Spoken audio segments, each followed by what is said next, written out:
అందరికీ నమస్కారం అండి. నేను మీ డాక్టర్ రాంప్రసాద్ని. తొంటి నొప్పి కానీ, తొంటి అరుగుదలతో కానీ, అంటే హిప్ జాయింట్ ఆర్థరైటిస్తో కానీ చాలామంది పేషెంట్లు మా ఓపీలో చూస్తూ ఉంటాం. వీళ్ళకి ఎక్స్రేలు కూడా రొటీన్గా తీయించడం జరుగుతుంది. సో ఇవాళ ఈ యూట్యూబ్ వీడియోలో హిప్ జాయింట్ ఆర్థరైటిస్తో బాధపడుతుంటే కనుక ఎక్స్రేస్లో ఏ విధంగా కనిపిస్తాయి అనే విషయం గురించి ఒక కామన్ మ్యాన్కి, అంటే ఒక సాధారణ వ్యక్తికి అర్థమయ్యే విధంగా కొన్ని ఎక్స్రేస్ ఎగ్జాంపుల్స్గా, ఉదాహరణలుగా తీసుకుని నేను వివరిస్తాను. So let start with first example అండి. ఈ ఎక్స్రే చూడండి.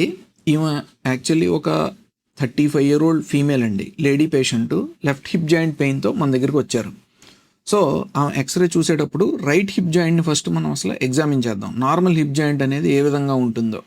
మనం కనుక నార్మల్ హిప్ జాయింట్ చూసుకున్నాం అనుకోండి, ఇక్కడ ఈ hip joint normal hip joint యొక్క అవుట్లైన్ నేను గీస్తున్నాను చూడండి. ఇలా హిప్ జాయింట్ యొక్క సాకెట్ మనకి అర్ధచంద్రాకారంలో చక్కగా ఉన్నది. అండ్ అందులో ఫెమరల్ హెడ్, ఈ హిప్ యొక్క బాలు గుండ్రంగా ఉంది అండ్ చక్కగా ఫిట్ అయింది. అండ్ ఈ సాకెట్కి తర్వాత హిప్ జాయింట్ బాల్కి మధ్యలో ఆల్మోస్ట్ ఒక 1 centimeter వరకు గ్యాప్ ఉంటుందండి ఎక్స్రేలో. ఇది కామన్.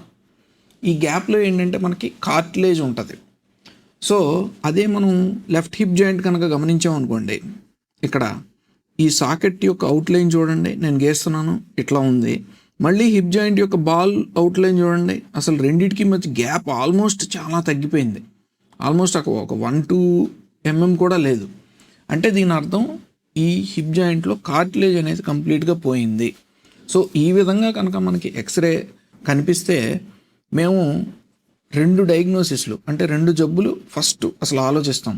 ఫస్ట్ది ఇండియాలో చాలా కామన్ అండి. మనం ఈ బాడీలో ఇమ్యూనిటీ తగ్గింది, రోగనిరోధక శక్తి తగ్గింది అని అంటే ట్యూబర్క్లోసిస్ వచ్చేస్తుందండి. సో ఫస్ట్ మనం రూల్ అవుట్ చేసుకోవాలని ట్యూబర్క్లోసిస్లో ఇట్లాగే ప్రజెంట్ అవుతారు. హిప్ జాయింట్ బాల్లో జాయింట్ స్పేస్ తగ్గిపోద్ది, తీవ్రమైన నొప్పితో వస్తూ ఉంటారు. అండ్ రెండోది ఇన్ఫ్లమేటరీ సైనోవైటిస్, అంటే కీళ్లవాతం. అంటే మన రోగనిరోధక శక్తే మన జాయింట్స్ మీద యాక్ట్ చేస్తూ ఉంటుంది.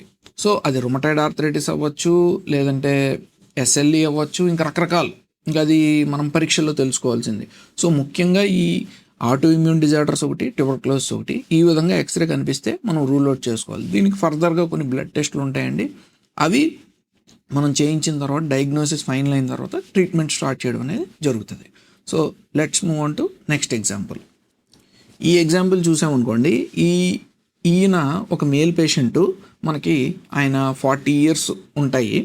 సో ఇక్కడ మనం ఎగ్జాంపుల్లో హిప్ జాయింట్స్, 2 హిప్ జాయింట్స్కి పెయిన్ అని చెప్పి మన దగ్గర రావడం జరిగింది.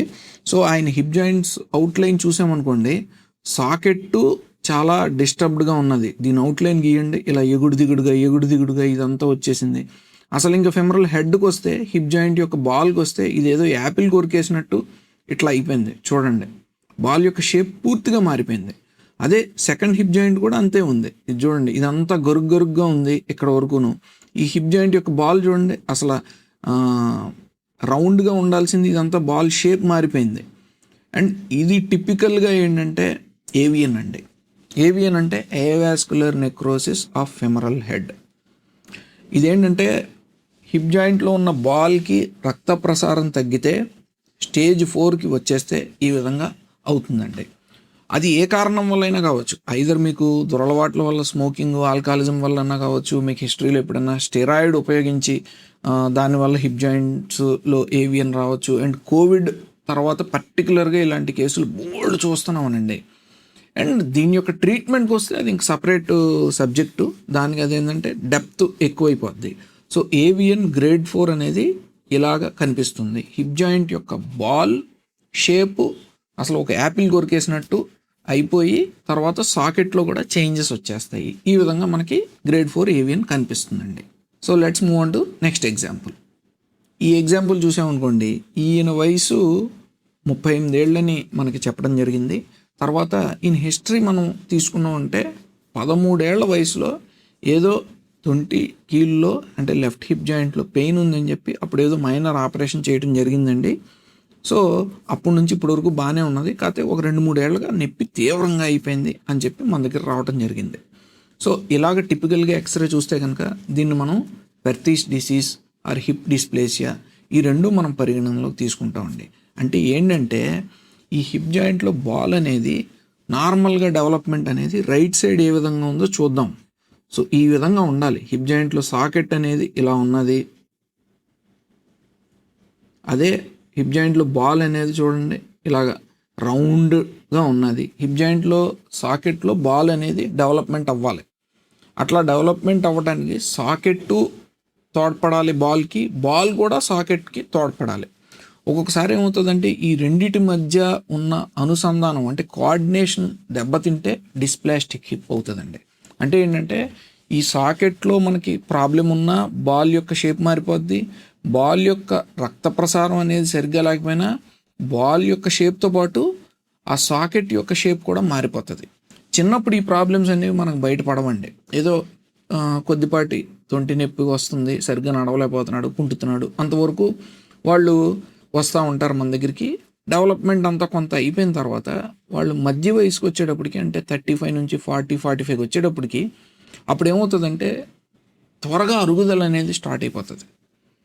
జనరల్గా భగవంతుడు ఇచ్చింది ఏంటి, ఈ బాల్ అండ్ సాకెట్ జాయింట్ చక్కగా ఉండాలి. ఇది ఈ బాల్ అండ్ సాకెట్ జాయింట్ యొక్క షేప్ కొంచెం తేడా వచ్చినా ఆర్థరైటిస్ అనేది అరుగుదల అనేది చాలా ఫాస్ట్గా డెవలప్ అయిపోద్ది. మనం ఇక్కడ చూసామనుకోండి, ఇక్కడ మనం గమనిస్తే చూడండి అసలు బాల్ సాకెట్ అనేది ఇక్కడ ఇలా ఉన్నది. దీని యొక్క షేపు, బాల్ యొక్క షేప్ చూడండి అసలు ఏ విధంగానూ ఇది మనం గమనిస్తే ఇది రౌండ్గా లేదండి. దీని యొక్క షేప్ అనేది మారిపోయింది. ప్లస్ ఈ పొజిషన్లో ఉండాల్సిన సాకెట్ ఇక్కడెక్కడికో వెళ్ళిపోయింది. సో ఆల్మోస్ట్ ఒక 2 సెంటీమీటర్స్ పైకి వెళ్ళిపోయింది. మనం గమనిస్తే ఈ పేషెంట్కి ఆల్మోస్ట్ 2 సెంటీమీటర్స్ వరకు మనకి కాలు పొట్టిగా ఉన్నట్టు కూడా మనకి ఈజీగా ఎక్స్రేలోనే తెలిసిపోతుంది ఈ లెవెల్ ఇదనమాట. సో ఈ విధంగా మనకి డిస్ప్లాస్టిక్ హిప్స్ అనేవి కనిపిస్తాయి. So let's move on to next example. ఈ ఎక్స్రే చూసామనుకోండి, ఈమె ఒక 60-year-old female lady patient. Actually ఆమె హిస్టరీలో గమనిస్తే మనం ఒక 15 సంవత్సరాల క్రితం ఏదో దెబ్బ తగిలింది బాబు అని చెప్పింది. అప్పుడు ఏంటంటే ఇట్లాగా అవసేపాలెం కట్లు, పుత్తూరు గట్టు కానీ ఏదో లోకల్ క్వాక్ దగ్గర కట్టు వేయించుకోవడం జరిగింది. ఆ ఎడం తొంటి అనేది కొంచెం అప్పటి నుంచి కుంటుతున్నాను బాబు, కొంచెం నొప్పి ఉంది, ఇప్పుడు తీవ్రంగా వచ్చింది అని చెప్పి చెప్పడం జరిగింది. సో ఈమె ఎక్స్రే చూస్తే రైట్ హిప్ జాయింట్ చూడండి చక్కగా ఉన్నది, ఏ కంప్లైంట్ లేదు. మనం అనుకున్నట్టే ఇందాక ఎక్స్రేలో డిస్కస్ చేసినట్టే సాకెట్ రౌండ్గా ఉంది. ఫెమరల్ హెడ్ కూడా ఏంటంటే సాకెట్లో కరెక్ట్గా ఫిట్ అవుతుంది. ఈ రెండింటి మధ్య గ్యాప్ బాగుంది. అయితే లెఫ్ట్ సైడ్ చూడండి అసలు సాకెట్ ఏమో ఇక్కడెక్కడో ఉంది ఇలాగా. అసలు ఫెమరల్ హెడ్ అనేది లేనే లేదు. ఇప్పుడు మిగిలిందల్లా ఏంటంటే ఇది ఆ ఫెమరల్ హెడ్ అనేది సాకెట్లో లేకుండా అదేదో ఇరిగిపోయి ఉంటుంది. ఆ టైంలో వాళ్ళు కట్టించుకున్నారు. సో ఆ ఇరిగిపోయిన ముక్క ఏంటంటే కంప్లీట్గా దానికి రక్త ప్రసారం అనేది తగ్గిపోవటం వల్ల అది కంప్లీట్గా వెళ్ళిపోయింది, అబ్జార్ప్షన్ అయిపోయింది. అంటే మన బాడీలో అదొక వేస్ట్ పదార్థం కింద మన బాడీ గుర్తించి కొన్ని కణాల ద్వారా అది క్షీణించడం జరుగుతుంది. సో అలాంటప్పుడు ఇక్కడ చూడండి ఈ సాకెట్ అంతా ఖాళీగా ఉంది. ఇందులో అసలు ఇది సాకెట్ యొక్క అవుట్లైను. ఈ సాకెట్లో అసలు బంతి లేదు. ఆ బంతి అంతా అబ్జార్బ్ అయిపోయి ఇక్కడ మనకి బంతి లేకుండా ఈ షేప్లో ఆ హిప్ జాయింట్ అనేది తయారైంది. సో ఈ విధంగా చూస్తే ఈ పేషెంట్కి ఇక్కడ ఆల్మోస్ట్ మనకి ఎక్స్రేలోనే తెలుస్తుంది. ఈ గీత గీస్తే కనుక చూడండి ఎంత పొట్టిగా ఉందో. ఇది ఆల్మోస్ట్ ఒక 4 సెంటీమీటర్స్ పొట్టిగా ఉందని చెప్పి మనకు అర్థమవుతుంది. సో ఎక్స్రేలోనే ఆల్మోస్ట్ చాలా ఒక 70-80% ఇన్ఫర్మేషన్ తెలిసిపోద్దండి.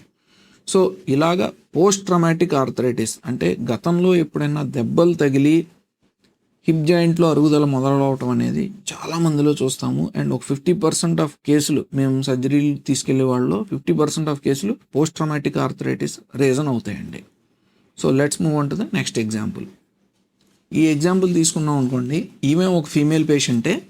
2 వైపు తొంటి జాయింట్స్లో కూడా నొప్పి ఉంది అని చెప్పి మన దగ్గరికి వచ్చారు.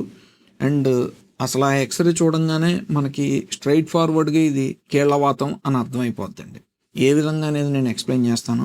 ఇక్కడ చూసారనుకోండి అసలు జాయింట్ స్పేస్ అనేది లేనే లేదు.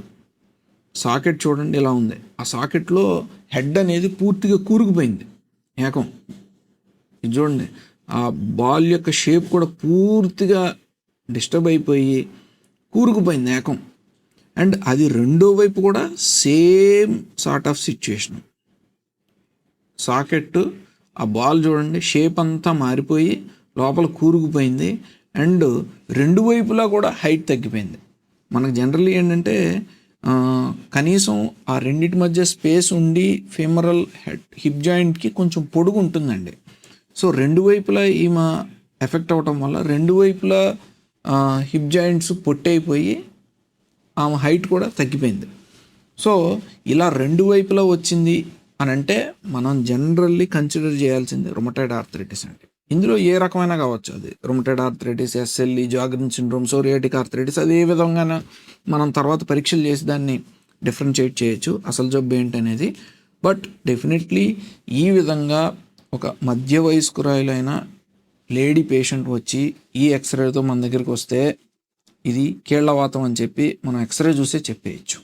సో ఫైనల్గా ఈ వీడియోలో ఏంటంటే మనం ఒక 5 ఉదాహరణల ద్వారా మనకి ఎక్స్రేస్లో హిప్ జాయింట్ ఆర్థరైటిస్ అంటే అరుగుదల అనేది ఏ విధంగా కనిపిస్తుంది అనేది మనం తెలుసుకున్నాము.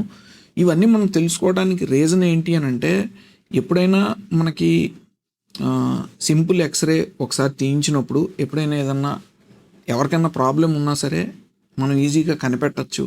అండ్ ఇలాంటి ప్రాబ్లమ్స్ని మనం ఎర్లీగా అంటే ముందస్తుగానే కొంచెం కనిపెట్టడానికి ఎవరైనా పేషెంట్లు అవ్వచ్చండి, మనం సహాయం చేయడానికి కానీ ఈ ఇన్ఫర్మేషన్ ఉపయోగపడుతుందని చెప్పి నేను ఆశిస్తున్నాను. Thank you for watching.